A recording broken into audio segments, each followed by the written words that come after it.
It begins in the suffocating heat of a Georgia summer in 1854, in a mansion built on the bones of the labor it exploited. It is the story of a woman who had everything but freedom, and a man who had nothing but his mind. And it is the story of how a simple scrap of paper, hidden under a rosebush, started a fire that would burn an empire to the ground. Before we step into the gilded cage of the Vance plantation, make sure you are subscribed to the channel. We explore the history that was erased, the voices that were silenced. If you believe that love is the most dangerous form of rebellion, leave a comment below. Let's begin. General Silas Vance was a man who believed that God had created the world in a hierarchy, and he, Silas, was very near the top. He was 60 years old, a veteran of the Mexican-American War and the owner of Moss Grove, one of the most profitable cotton plantations on the Georgia coast. To Silas, order was not just a preference, it was a religion. His fields were planted in perfect geometric rows. His slaves were numbered, not named, in his ledgers. His horses were bred for obedience, and his wife, Lady Catherine Vance, was the centerpiece of his collection. Catherine was 28 years old. She was beautiful in the way a marble statue is beautiful, cold, perfect, and untouched by life. Her father, a bankrupt shipping magnate from Charleston, had sold her to Silas 10 years earlier to settle a debt. It was a transaction, pure and simple. Catherine brought beauty and pedigree, Silas brought money and power. But Catherine was dying, not of disease but of boredom. She was a woman of fierce intelligence in a world that valued women only for their silence. She spoke French and Latin. She had read the entire library of her father's house before she was 18. But at Moss Grove, her mind was a liability. Silas didn't want a partner, he wanted an audience. So Catherine learned to be quiet. She learned to smile at dinner parties while men discussed politics she understood better than they did. She learned to play the piano with mechanical precision. She learned to hide her soul behind a wall of polite indifference. Until the summer of 1854. The heat that year was relentless. It lay over the sea islands like a physical weight, turning the air into soup. The mosquitoes were vicious. The tempers of the overseers were short. On a Tuesday in June, a storm blew in from the Atlantic. It wasn't a hurricane, but it was violent enough to tear slate shingles from the roof of the plantation's carriage house. The wind howled through the live oaks, stripping them of their Spanish moss. Catherine watched the storm from the window of the library. She loved storms. They were the only things Silas couldn't control. They were chaotic, wild, free. When the rain stopped, she felt a sudden, desperate need to be outside. She told the house servants she was going to inspect the damage to the rose garden. It was a lie, of course. She just wanted to breathe air that hadn't been trapped inside the mansion. She walked through the wet grass, lifting her heavy silk skirts. The air smelled of ozone and wet earth. It smelled alive. She reached the carriage house. A large branch had fallen, blocking the main doors, and on the roof, a man was working. He was securing a loose beam. He moved with a fluid grace, balancing on the slippery slate tiles without fear. He was shirtless, his skin dark against the gray sky, slick with rain and sweat. His back was a landscape of muscle and scars, the map of a life lived under the whip. Catherine watched him. She knew who he was. Julian, the blacksmith. He was different from the other enslaved men. He didn't have the shuffling gait of someone who had been broken. He walked with his head up. He spoke rarely, but when he did, his voice was deep and clear. The other slaves treated him with a deference that bordered on reverence. Even the overseer, a brutal man named Gantry, gave Julian a wide berth. Julian finished hammering the beam. He turned and saw her standing in the garden below. For a second, time stopped. A slave was supposed to look down. He was supposed to make himself small, but Julian didn't. He stood on the roof, outlined against the storm clouds, and looked directly at her. Catherine felt a jolt go through her chest. It wasn't fear, it was recognition. It was the shock of seeing another person inside the machinery of the plantation. "Be careful!" she called out, her voice sounding thin in the damp air. "The slate is slippery." Julian looked surprised. He paused, holding on to the chimney. "I won't fall, ma'am," he said. His tone was polite, but there was an edge to it, a refusal to be patronized. "The storm isn't over," Catherine said. "The wind is picking up." "The roof needs fixing," Julian replied, "unless the general wants his carriages wet." Catherine smiled. It was a small, involuntary thing. "The general would prefer dry carriages to a live blacksmith, I suppose." Julian laughed. It was a short, dark sound. "That is a calculation he has likely made, ma'am, and the blacksmith is cheaper to replace than the carriage." The cynicism in his voice mirrored her own thoughts so perfectly that Catherine took a step closer. "You sound educated, Julian." Julian went still. The easy confidence vanished, replaced by a mask of caution. Literacy was dangerous. Intelligence was a death sentence. "I listen, ma'am," he said carefully. "I hear things." "You hear things," Catherine repeated. "Do you read things?" She saw his hand tighten on the hammer. He was calculating the risk. If he admitted it, she could have him whipped. If he lied, she would know. He looked at her face, he searched her eyes, and he must have seen something there, some loneliness, some shared resentment that made him decide to trust her. "Words are just tools," Julian said softly, "like a hammer or a file. A man should know how to use his tools." Catherine felt her heart racing.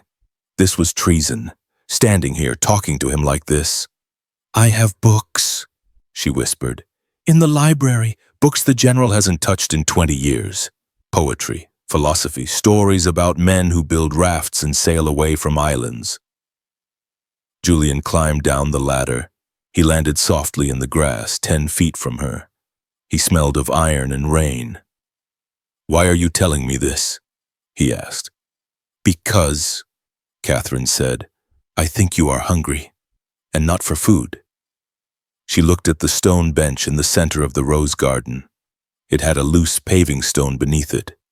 "If a book were to be left there," she said, nodding at the bench, "tonight, wrapped in oilcloth to keep it dry, would it find a reader?" Julian looked at the bench. Then he looked at her. His eyes were intense, burning with a sudden, fierce hope. "It would find a reader, ma'am," he said, "and the reader would be grateful." "Catherine," she said. "My name is Catherine." "I know," Julian said. He bowed slightly, not a slave's bow, but a gentleman's bow, and turned to walk back to the forge. Catherine stood in the rain, shivering. She felt terrified. She felt exhilarated. She felt for the first time in 10 years that she was playing a game where she might actually win. Section 2. The Paper Trail. That night, Catherine stole a copy of The Count of Monte Cristo from the library. She wrapped it in oilskin. She slipped out into the garden and hid it under the stone. The next morning, the book was gone. 2 days later, it returned. Catherine retrieved it with trembling hands. She took it to her room and locked the door. She opened the cover. A scrap of brown butcher paper fell out. It was written in charcoal.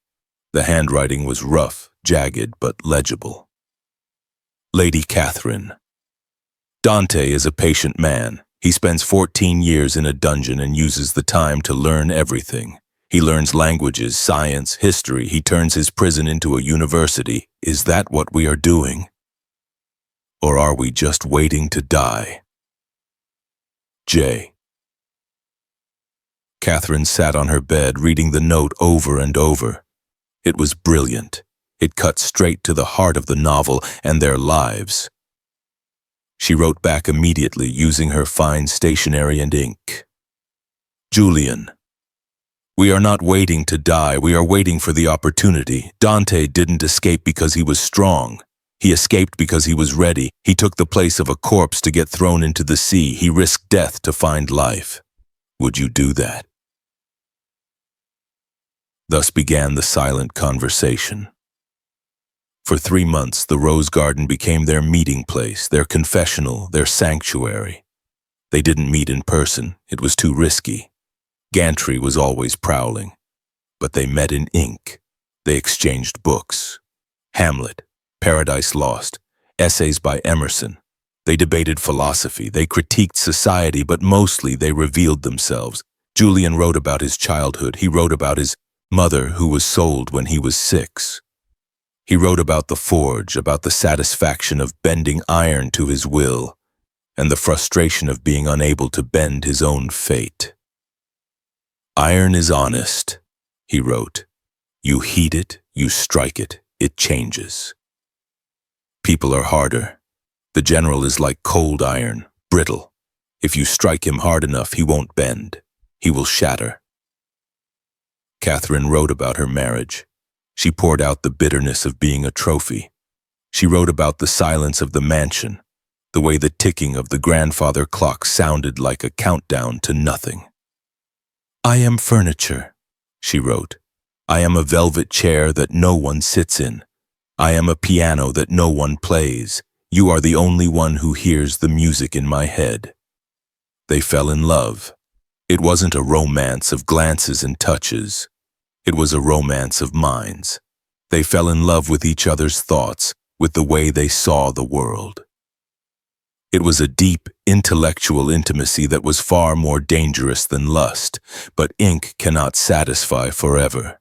The mind craves, but the body demands. In August, the inevitable happened.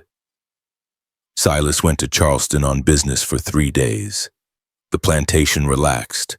The overseers drank whiskey on the porch. Catherine went to the forge. It was midnight. The moon was new, invisible. She wore a dark cloak over her nightgown. She moved through the shadows like a thief. The forge was hot, smelling of coal and dust. Julian was there, sleeping on a pile of sacks in the corner. He woke instantly when the door creaked. He saw her. He stood up, shirtless, bewildered. Catherine, he whispered. I couldn't write it, she said, closing the door. I had to say it. You shouldn't be here. If Gantry finds you. Gantry is drunk, she said. She walked toward him.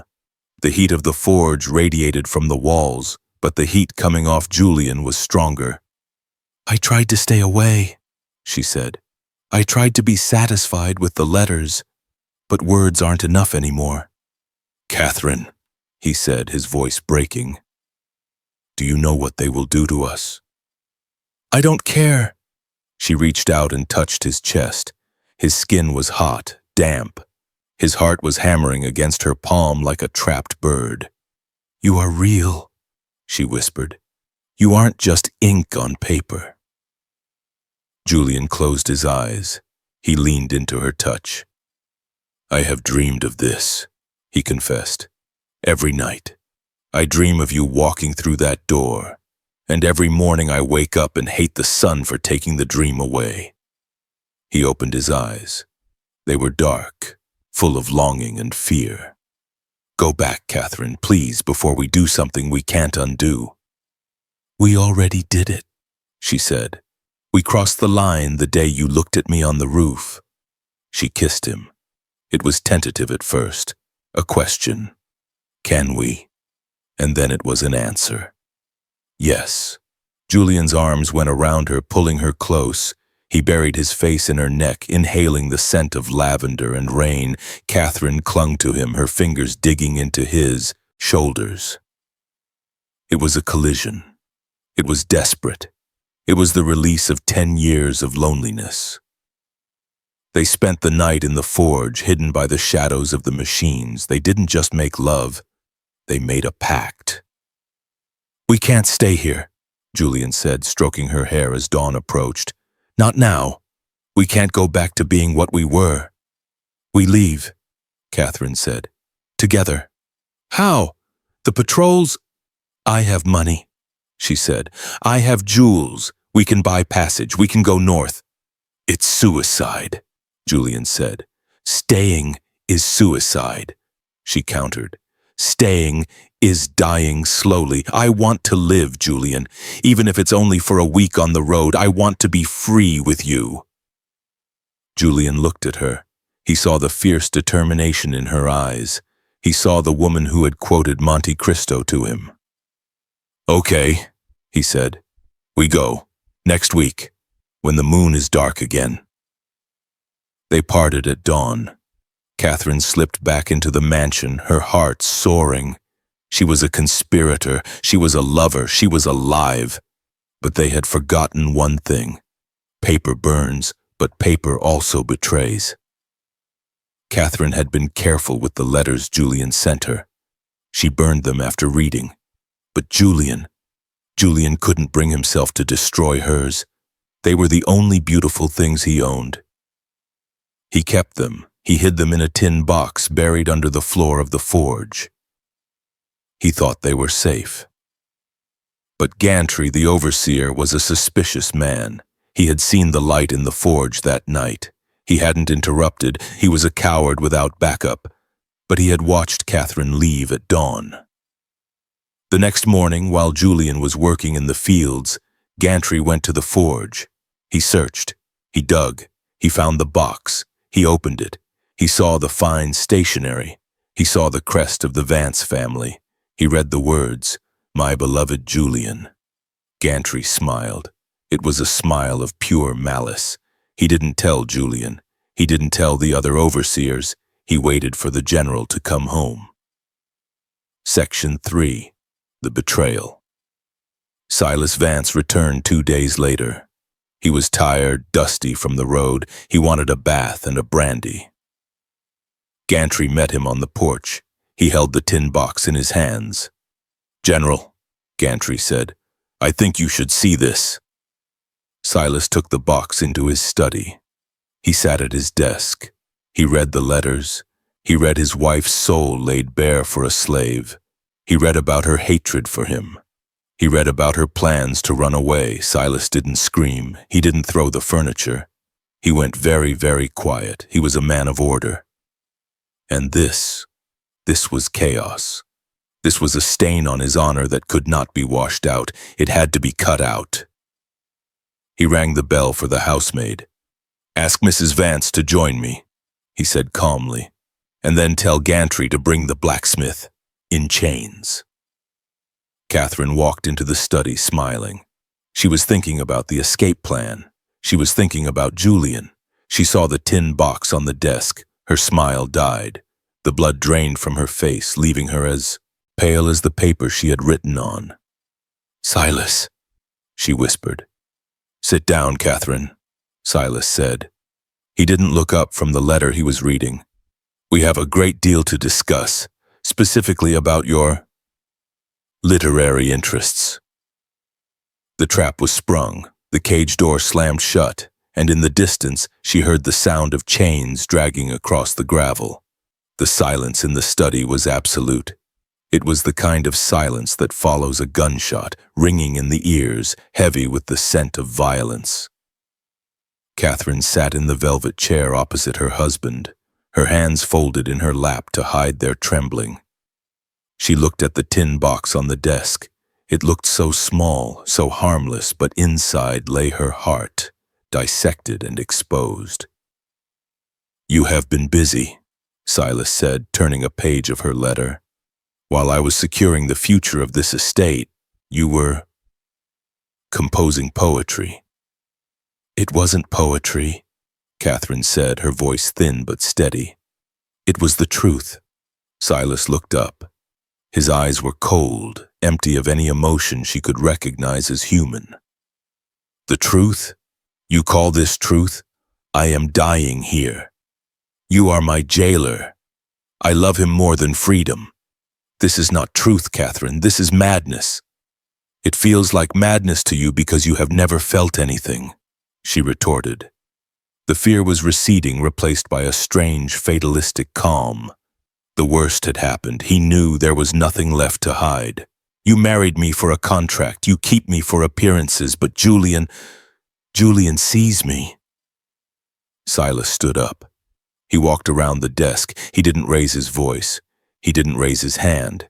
He simply leaned down until his face was inches from hers. He sees a ticket out, Silas whispered. He sees a foolish, bored white woman with a jewelry box and a soft heart. Do you really think a slave loves you?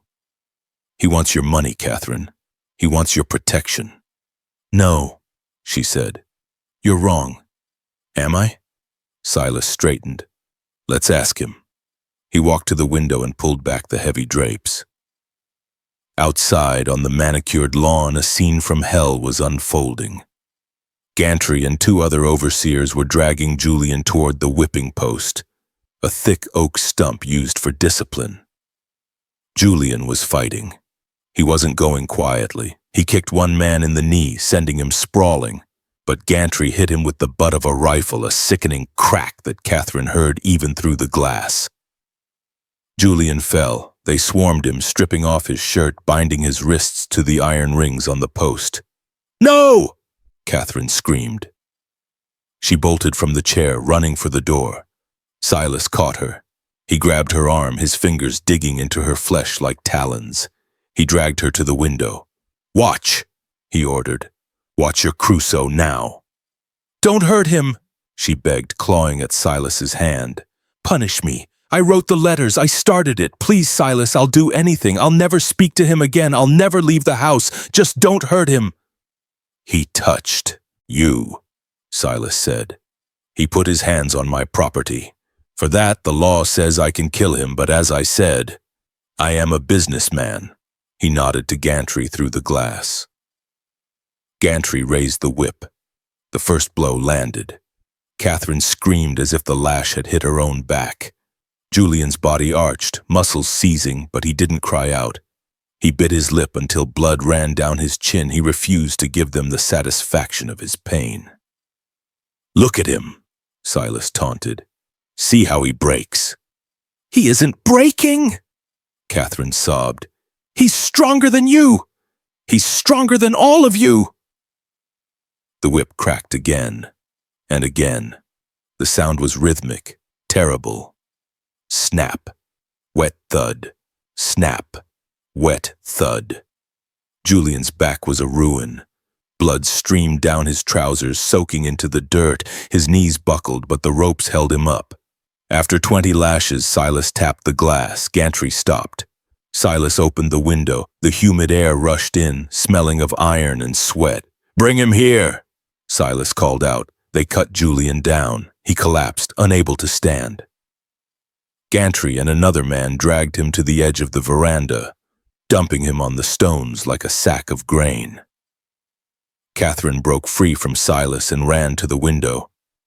Julian! He lifted his head. His face was gray, covered in dust and blood.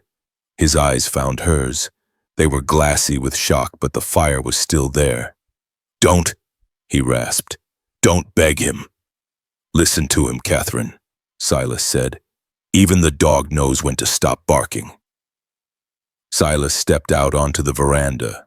He looked down at Julian with disgust. You are a problem, Silas said. You are intelligent, you are charismatic, and now you are a liability. I could hang you, but that would be a waste of capital. He turned to Gantry. Is the wagon ready?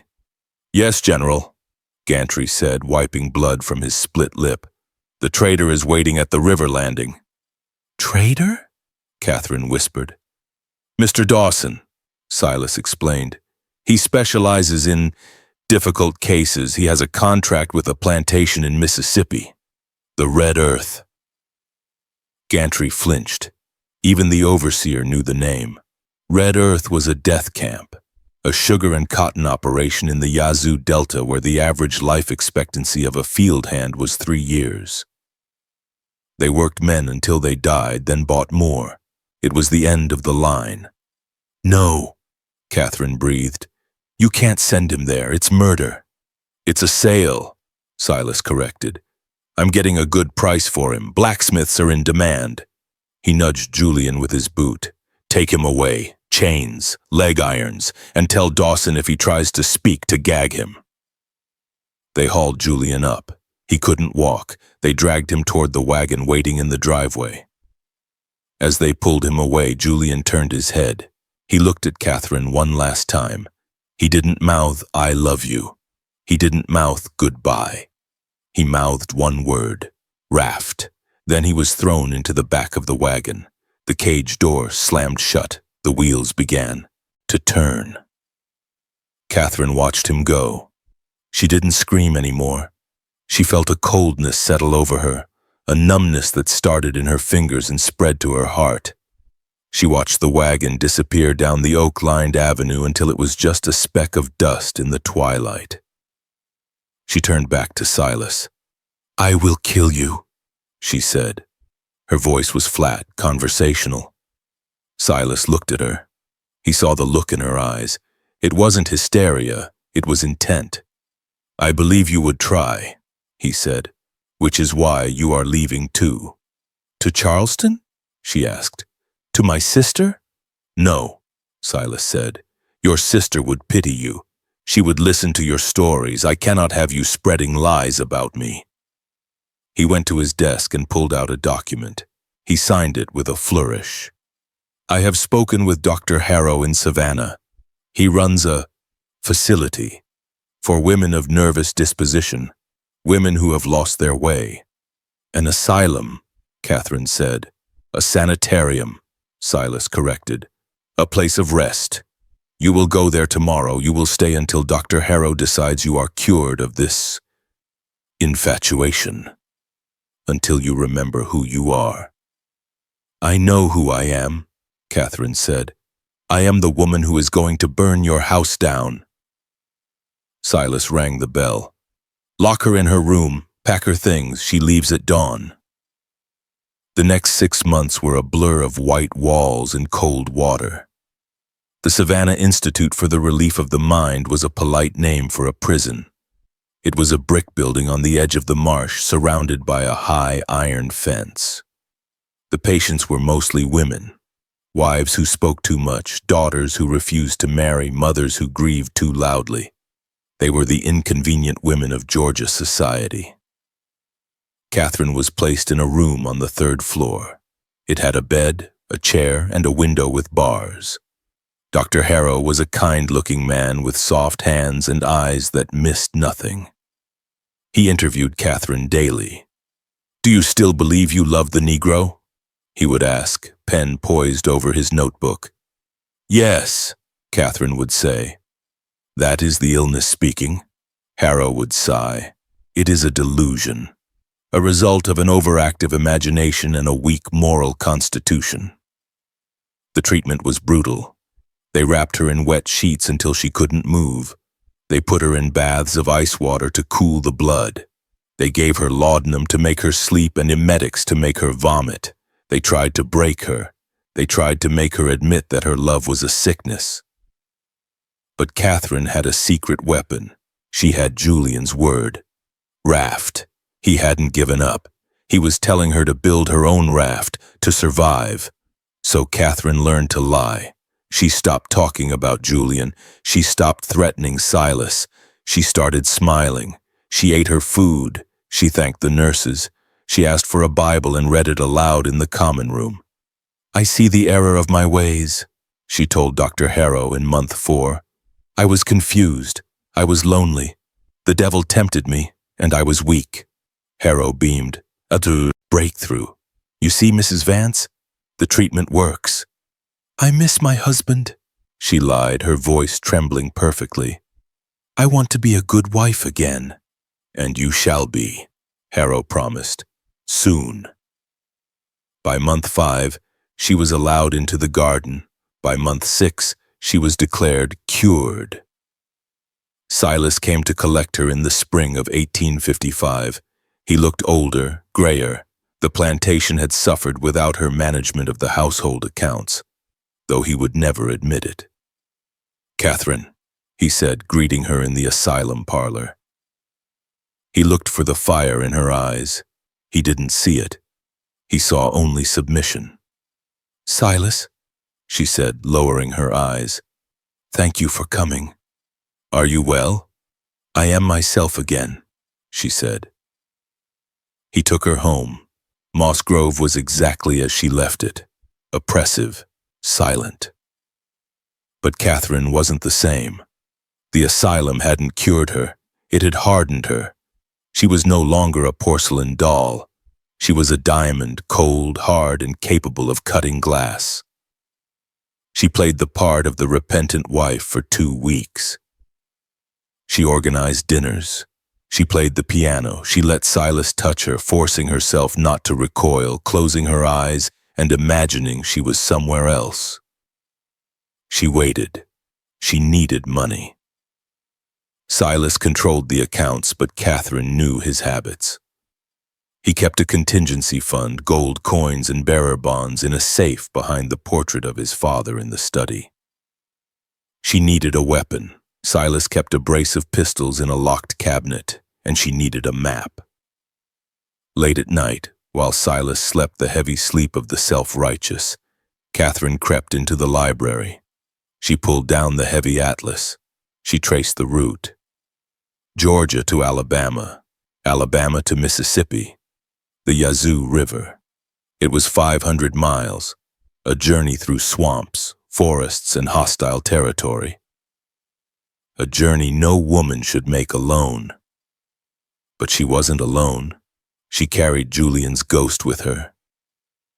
On a Tuesday night, the same night Gantry played cards, a habit he hadn't broken, Catherine made her move. She drugged Silas's evening brandy with a heavy dose of laudanum she had saved from her asylum prescription. He fell asleep in his chair by the fire. She took the key from his vest pocket. She opened the safe. She took the gold. She took the bonds. She opened the gun cabinet.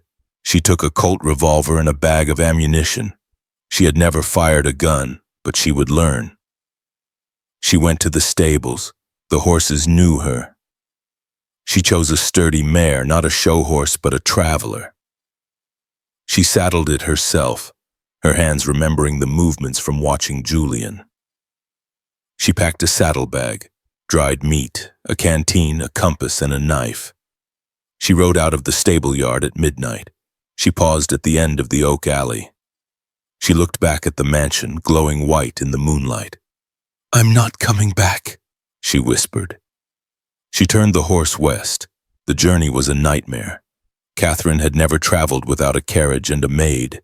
Now she was sleeping in the mud. She rode through the backwoods of Georgia, avoiding the main roads where patrols might stop a lone woman. She cut her hair short with the knife, hacking off the blonde curls until she looked like a ragged boy. She rubbed dirt into her face to hide her complexion. She wore a man's hat she stole from a scarecrow. She was robbed once near the Alabama border. A peddler tried to take her horse. Catherine pulled the Colt. Her hand shook, but her aim was true enough. She shot the ground at his feet. "The next one goes in your leg," she growled, trying to pitch her voice low. The peddler ran. Catherine realized then that the gun was more powerful than her title had ever been. She crossed into Mississippi in October. The land changed. It became flatter, wetter. The air smelled of mud and rot. She asked carefully in towns about the Red Earth plantation. People looked at her with pity. "You don't want to go there, son," a storekeep told her, thinking she was a boy. "That's where the devil goes to retire." "I have kin there," she lied. "Pray for them," the storekeep said. She found the Red Earth on a gray, drizzling afternoon. It was a scar on the landscape. The fields were vast, muddy stretches of cotton stubble. The buildings were low, unpainted shacks. There were no gardens here, no white columns, just functionality and brutality. She tied her horse in a cypress grove a mile from the main gate. She crept forward on foot, using the irrigation ditches for cover. She watched the estate for 2 days. She saw the overseers, she saw the guards with dogs, she saw the chain gangs, and then, on the second evening, she saw him. He was in a line of men walking back from the river. He was thinner than she remembered, gaunt. He walked with a limp. His back was stooped as if carrying a heavy weight, but when he lifted his head to look at the sky, she knew him. Julian. He was alive. Catherine lay in the mud, tears streaming down her face. He hadn't died. The grinder hadn't eaten him yet, but getting him out would be impossible. He was kept in a barracks surrounded by a fence. There were guards everywhere. She couldn't break him out by force. She was one woman with one gun. She needed a distraction. She needed chaos. She remembered the storm on Blackwood Island. She remembered how the wind had terrified the horses. And she had an idea. The Red Earth had a massive cotton gin near the river. It was filled with dry cotton, lint, and oil. It was a tinderbox waiting for a spark. If the gin burned, every guard, every overseer would run to save the crop. The crop was money. The slaves were just labor. They would prioritize the cotton. Catherine waited for nightfall. She crept toward the gin. The wind was blowing from the north, away from the slave quarters. Perfect. She used her flint and steel. It took 3 tries. The spark caught the dry lint. The fire whooshed up, orange and bright. Catherine ran. She ran toward the barracks, where Julian was held. Behind her, the alarm bell began to ring. "Fire! Fire in the gin!" Men shouted. Horses galloped. The guards at the barracks gate looked toward the flames, distracted. Catherine stepped out of the darkness. She held the Colt steady. "Open the gate," she said. The guard turned, surprised to see a muddy boy with a gun. "What the—" "Open it," she said, "or you die." The guard laughed. He reached for his rifle. Catherine shot him. She didn't aim for the leg this time. She aimed for the chest. The guard fell. Catherine grabbed his keys. She unlocked the gate. She ran into the yard. "Julian!" she screamed. "Julian!" The men in the yard scattered, terrified by the gunshot. But one man stood still. Julian turned. He saw the figure in the oversized coat and hat. He saw the gun smoke. "Catherine," he whispered. She ran to him. She threw her arms around his neck. He smelled of sweat and dirt and survival. "I told you," she sobbed. "I told you I would come." "You're crazy," he said, holding her tight, his tears mixing with the grime on her face. "You're absolutely crazy. We have to go," she said. "The fire won't last forever." "My leg irons," he said, "and I can't run." She pulled out the keys. She fumbled with the lock. It clicked open. The chains fell. "Can you ride?" she asked. "I can fly if I have to," he said. They ran for the woods. They reached the horse. They mounted, Julian behind her this time. His arms wrapped around her waist. "Go!" he said. She kicked the horse. They galloped into the night, leaving the burning plantation behind. They were free. But the hunt was just beginning. The fire at the Red Earth plantation was a beacon. It signaled their escape, but it also signaled their location. By dawn, every sheriff, bounty hunter, and slave catcher in Mississippi knew that a high-value runaway and a madwoman were loose in the county.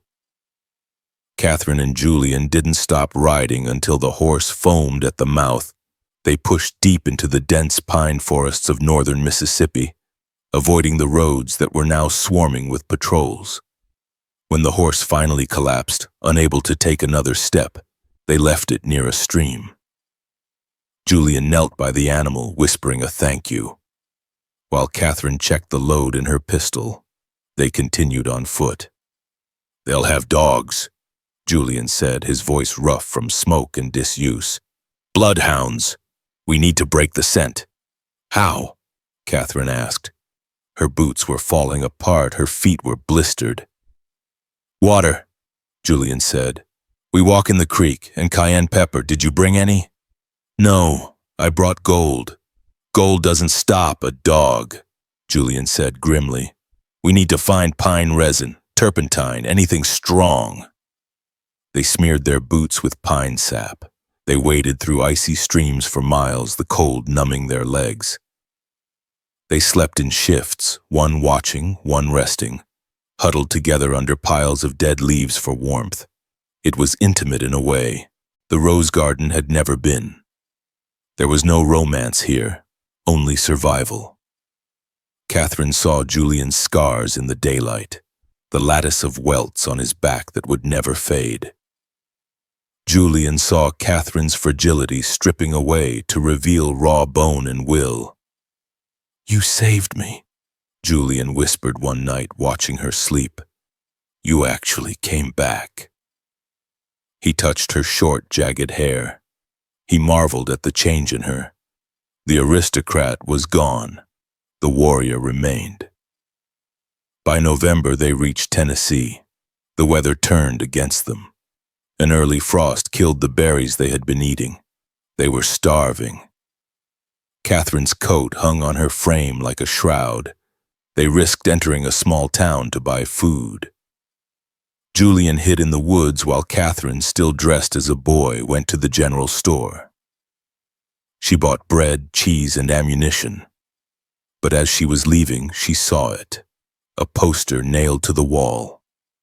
$5,000 reward for the capture of the Negro Julian and the abducted woman Catherine Vance.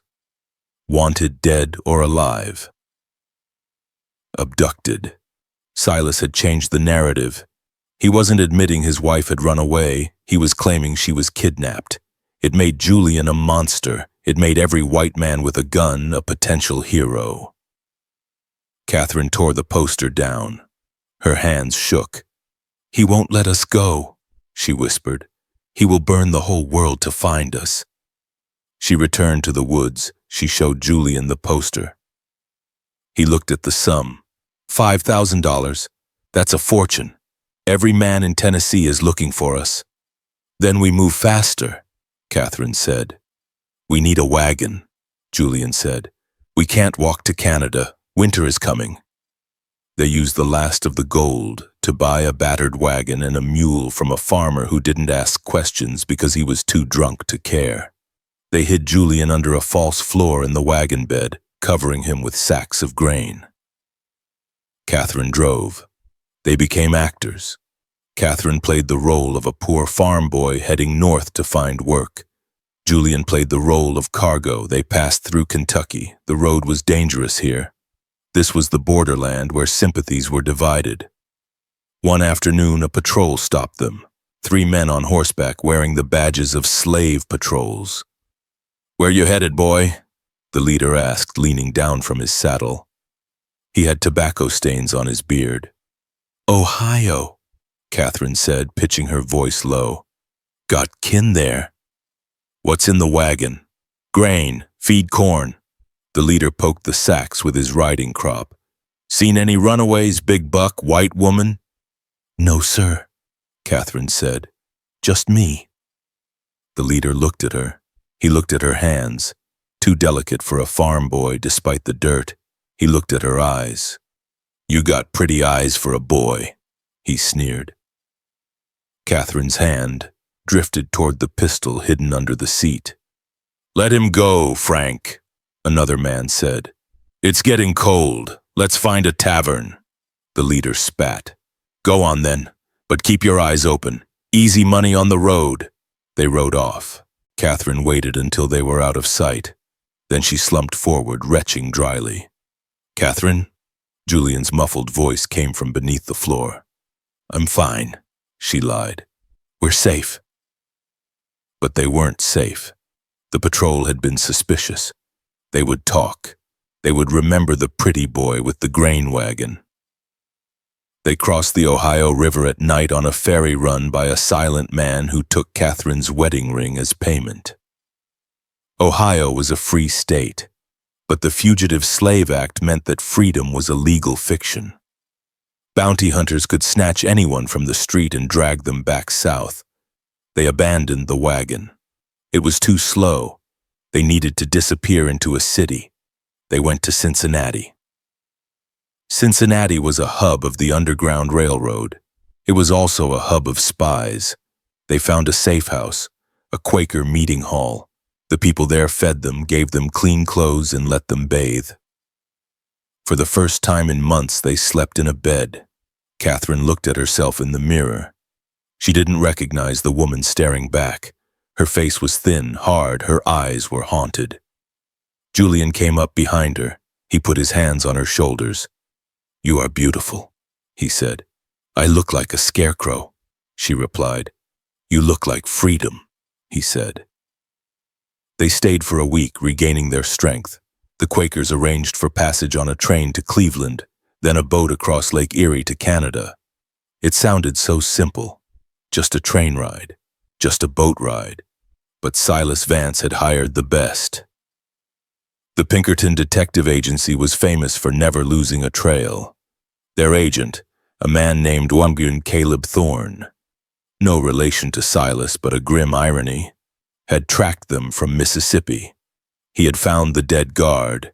He had found the farmer who sold the wagon. He had found the ferryman. He arrived in Cincinnati 2 days after them. He didn't storm the safe house. He watched. He waited. He sent a telegram to Silas Vance. Found them, moving to intercept. Silas Vance didn't wait for the interception. He boarded a private train. He was coming to finish it himself. The night they were set to leave Cincinnati, chaos erupted. Catherine and Julian were being escorted to the train station by a Quaker conductor. They were walking through a crowded market street, trying to blend in. A hand grabbed Julian's shoulder. "Gotcha," a voice said. It was Caleb Thorne. He was a big man wearing a bowler hat and a long coat. He had a revolver pressed into Julian's ribs. "Don't move," Thorne said, "or I blow a hole in you right here." Catherine spun around. She saw Thorne. She saw 2 other men moving in from the crowd. She didn't have her gun drawn. It was in her bag. "Let him go!" she shouted. "Mrs. Vance." Thorne tipped his hat. "Your husband sends his regards, and he wants his property back." "I am not his property." "Not you, ma'am," Thorne smirked. "Him." He pistol-whipped Julian. Julian fell to his knees, dazed. Thorne cuffed him. "No!" Catherine screamed. She clawed at her bag, trying to get the gun. Thorne kicked the bag out of her hand. Now, be a lady." People in the market stopped to watch. They saw a white woman screaming, a black man in chains, and 3 men with guns. They did nothing. The law was on the side of the men with guns. They dragged Julian toward a waiting carriage. "Catherine!" Julian yelled. "Run! Go! I'm not leaving you!" she cried. She threw herself at Thorne, scratching at his face. He shoved her back, hard. She fell into the mud. "Take her too," Thorne ordered his men. "The general wants them both." They grabbed Catherine. They threw her into the carriage next to Julian. They locked the doors. The carriage rattled over the cobblestones, heading for the river. Not the train station. The river. "Where are we going?" Catherine asked, wiping blood from her mouth. "To a boat," Thorne said from the driver's seat. "General Vance is waiting downriver. He wants a private reunion." Julian looked at Catherine. He looked defeated. "I'm sorry," he whispered. "I failed you." "We aren't dead yet," Catherine said. Her eyes were scanning the carriage. It was a standard brougham, wooden doors, glass windows. "The floor," Julian whispered. "It's wood. Can you break it?" "With my feet chained?" "No, but maybe." He looked at the handcuffs. They were standard police issue. Catherine reached into her hair. She pulled out a pin, a long, sturdy hat pin she had bought in Cincinnati. "Give me your hands," she whispered. Thorne was driving fast. The carriage bounced and swayed. Catherine worked the pin into the lock mechanism. Her hands were steady now. She remembered the lockbox puzzle Dr. Thorne, the doctor from the original story, a memory had given the child. She remembered how locks worked. Tension. Click. Turn. Click.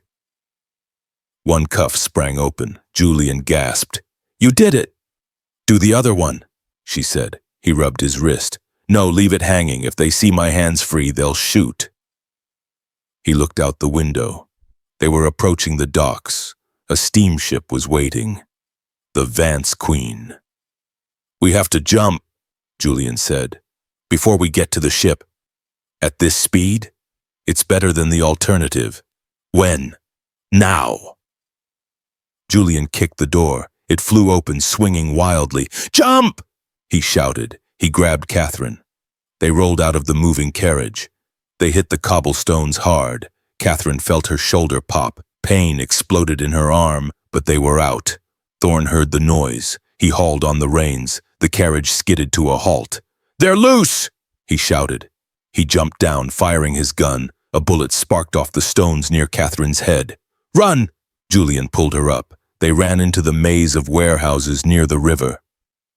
It was a labyrinth of crates and barrels. Thorne and his men pursued. "Spread out! Cut them off!"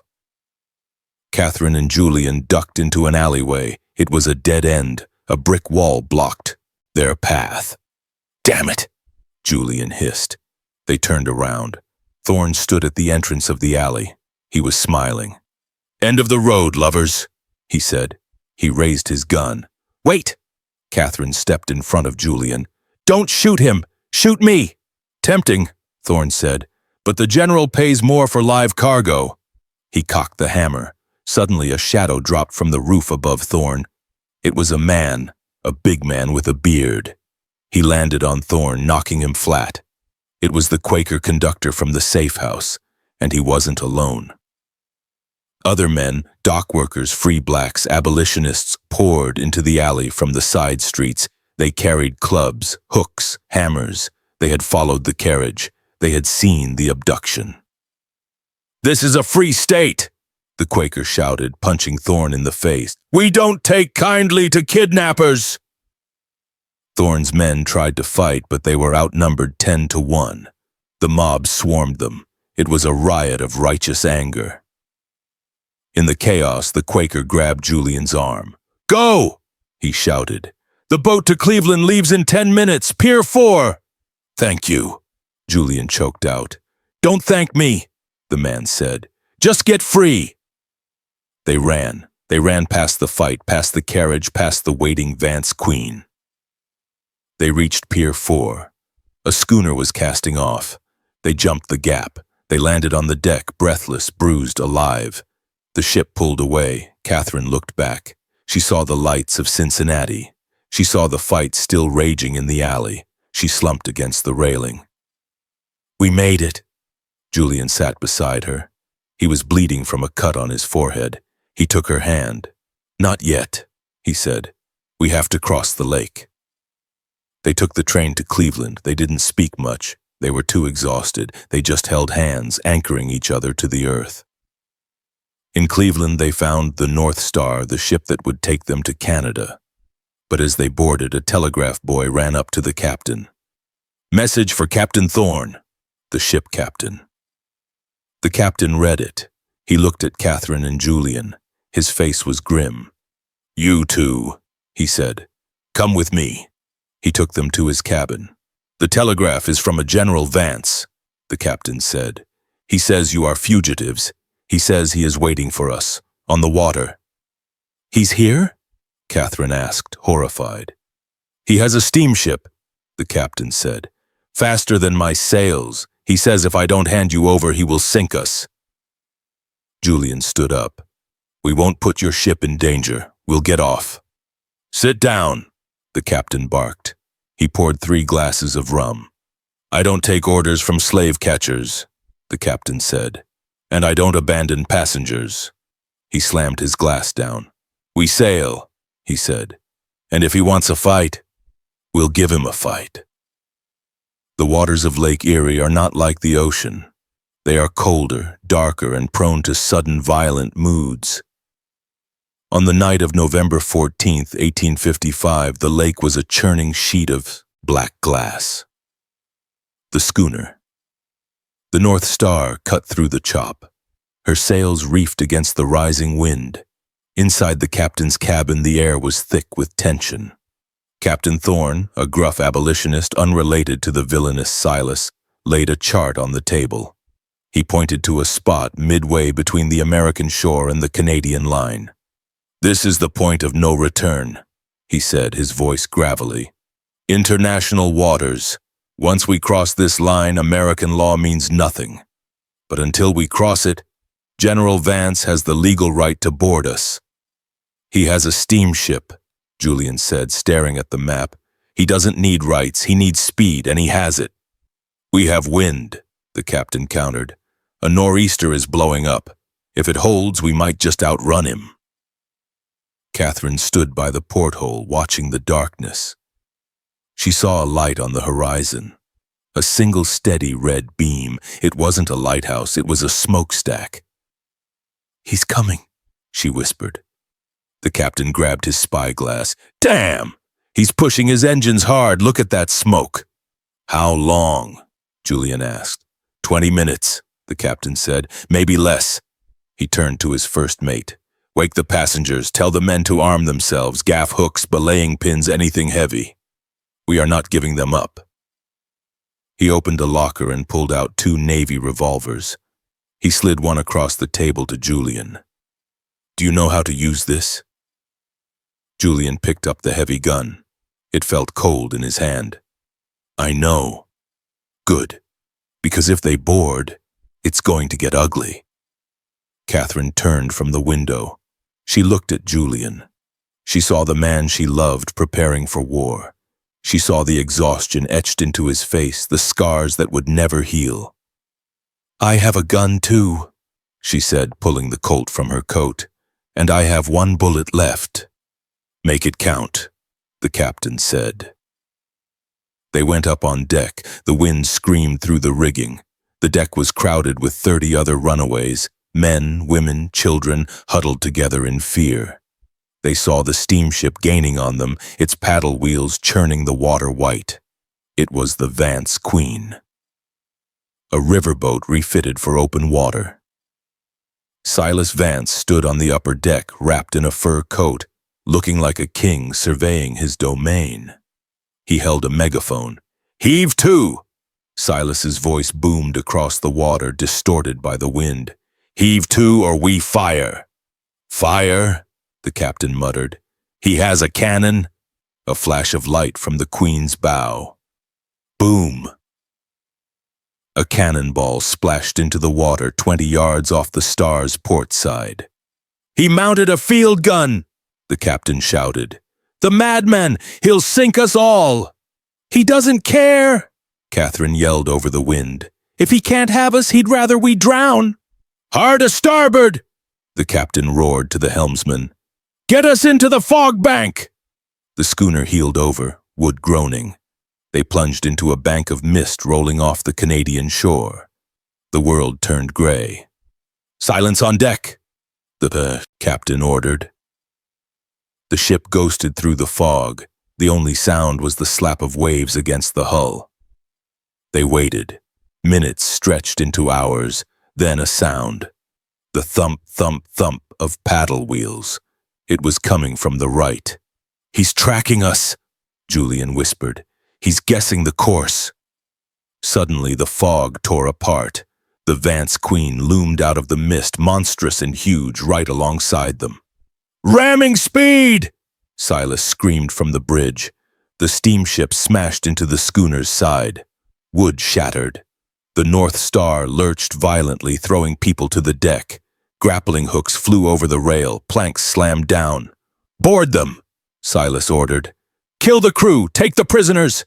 Mercenaries poured onto the schooner's deck. They carried clubs, knives, and pistols. The battle was chaotic and brutal. It was fought in the swirling mist illuminated by the lanterns of the steamship. Julian fought like a demon. He didn't have the finesse of a soldier, he had the rage of a survivor. He used the pistol as a club when it misfired. He used his fists. He knocked a man overboard with a shoulder check. Catherine stood near the mainmast, firing her last shot. It hit a man raising a knife over a child. Then she used the empty gun to strike, to parry, to survive. The captain fought with a cutlass, defending the helm. "Hold the line!" he roared. But they were losing. Silas's men were fresh, well-fed, paid to kill. The runaways were exhausted, starving, desperate. Silas Vance stepped onto the deck of the North Star. He wore a pristine gray coat. He held a sword cane, the blade gleaming. He walked through the melee untouched, like Moses parting the Red Sea. His eyes locked on Catherine. "My dear wife," he said, his voice smooth, "you look terrible." Catherine stood her ground, breathing hard. "I look free, Silas." "You look like a beggar," he sneered. "And you," he pointed the sword at Julian, "you look like a dead man." Silas lunged. The blade flashed.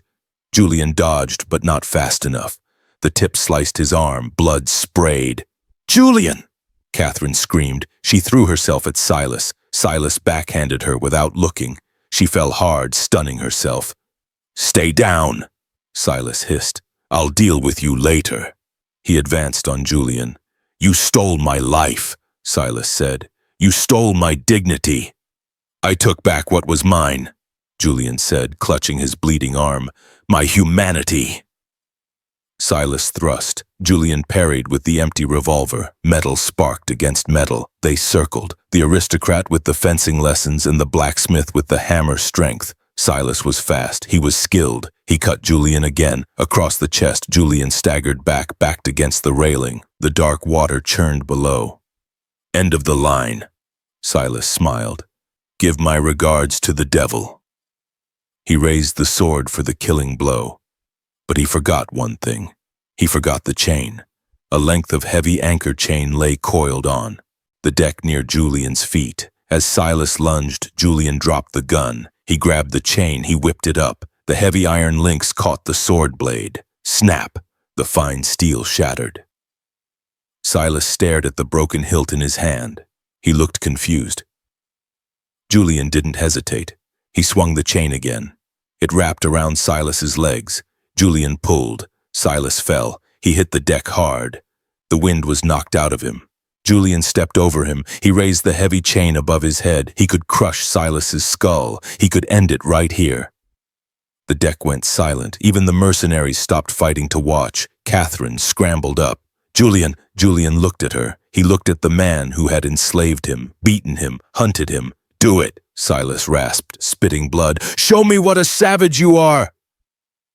Julian lowered the chain. "I am not a savage," Julian said. "I am a man, and I am done with you." He grabbed Silas by the collar of his fine coat. He dragged him to the rail. "You wanted to own the world, Silas?" Julian asked. "Here, have the ocean." He threw him. Silas Vance, general, plantation owner, tyrant, flew over the side. He hit the water with a splash that was swallowed instantly by the waves. "Help!" Silas screamed, thrashing. "I can't swim! My coat is heavy!" His men rushed to the rail, but the current was strong. The fog was closing in. Silas was drifting away, bobbing like a cork. "Get him!" a mercenary shouted. "Let him go!"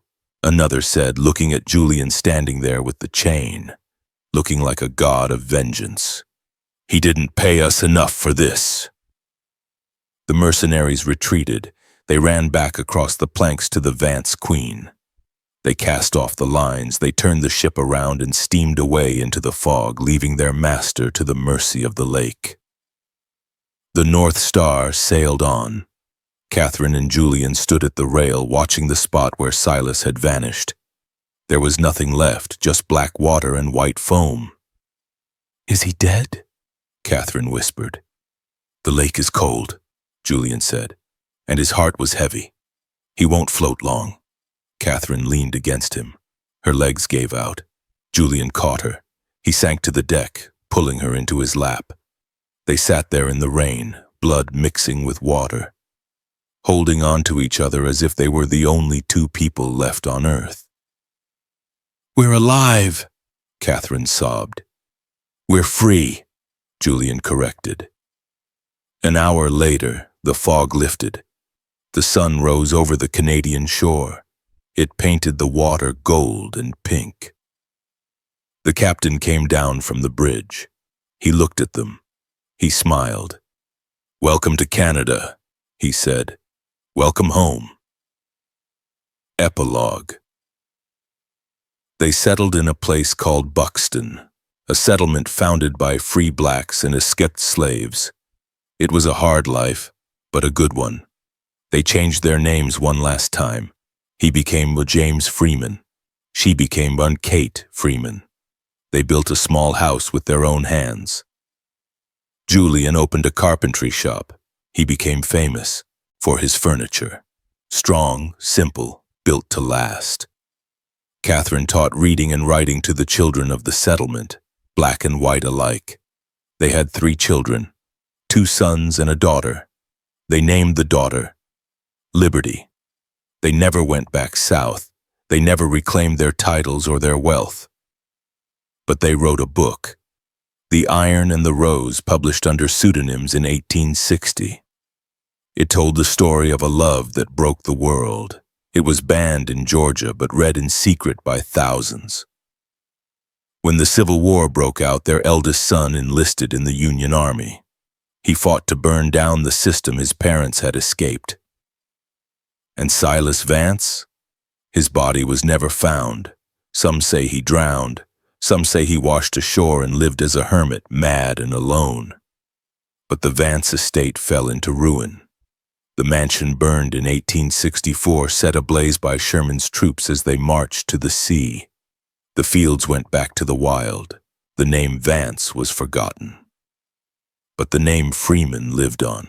If you go to Buxton today, there is a small cemetery behind an old wooden church. In the corner, under a massive oak tree that looks just like the one in the garden at Moss Grove, there is a headstone. It is weathered, the letters faint, but if you trace them with your finger, you can read, James and Kate Freeman.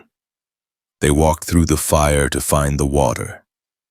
Beloved, equal, free, and carved at the very bottom, a single word, forward. This is the story of the Vance plantation, not the story of the cotton, or the money, or the power, but the story of the ink under the floorboards, the story of the letters that started a revolution. It reminds us that history is not just made by generals and kings. It is made by blacksmiths and wives. It is made by people who look at a wall and see a door. Thank you for listening. If this story of courage and survival moved you, please subscribe. Share this video with someone you love. And remember, no cage is forever. No chain is unbreakable. And love is the only thing that survives the fire. Until next time, keep your eyes on the horizon and keep moving forward.